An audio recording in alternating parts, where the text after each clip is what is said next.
let's rediscover the timeless beauty and significance of Gabaldon School Building. Ang Gabaldon School Building ay higit pa sa isang pangpublikong paaralang gusali. Sila ay mga makasaysayang simbolo ng edukasyonal na pamana ng Pilipinas, na pinaghalong tradisyonal na arkitektong Pilipino at disenyong Amerikanong kolonyal.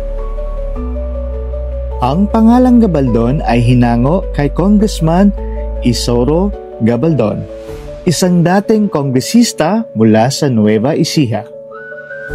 Siya ay kilala sa kanyang pinasang batas sa edukasyon noong 1907 na naglaan ng pondo para sa pagtatayo ng modernong pampublikong paaralan sa buong Pilipinas, na mas kilalang at tinatawag na Gabaldon Law or Act No. 1801. Ang punong arkitekto sa mga gusaling Gabaldon ay si Architect William E. Parson, isang Amerikanong arkitekto. Siya ang nagdisenyo sa pamantayang plano para sa mga gusaling pang-eskwelahan noong panahon ng kolonyalismong Amerikano sa Pilipinas. Ang Gabaldon Building ay hinango mula sa tradisyonal arkitektong Pilipino, tulad ng bahay kubo at bahay na bato, at tinayo sa makabagong teknolohiya sa konstruksyon na akma para sa tropical na klima.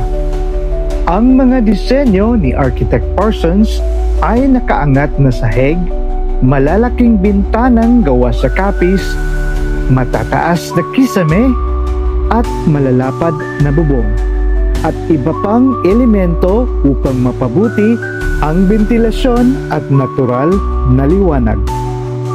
At noong 2019, sa panahon ni dating Pangulo Rodrigo Roa Duterte, ipinasa ang Gabaldon School Building Conservation Act o Republic Act No.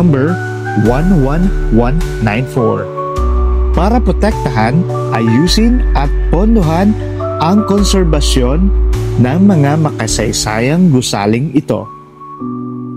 At noong Setyembre 26, 2025, sa seremonyang pagsasalin ng tungkulin sa Bahay Paaralang Gusaling Gabaldon ng Paaralang Sentral ng Manuel Lugod sa siyudad ng Hingoog, ang gusaling ito ay mayaman sa kasaysayan.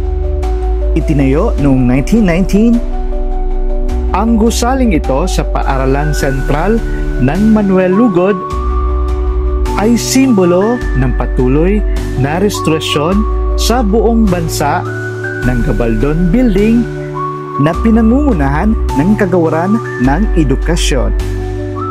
Sa pamamagitan ng mga pagsisikap na ito, nananatiling buhay na alaala ang Gabaldon Buildings. Mga makukulay na paalala ng ating pamana na nagbibigay inspirasyon ngayon at sa mga susunod pang henerasyon.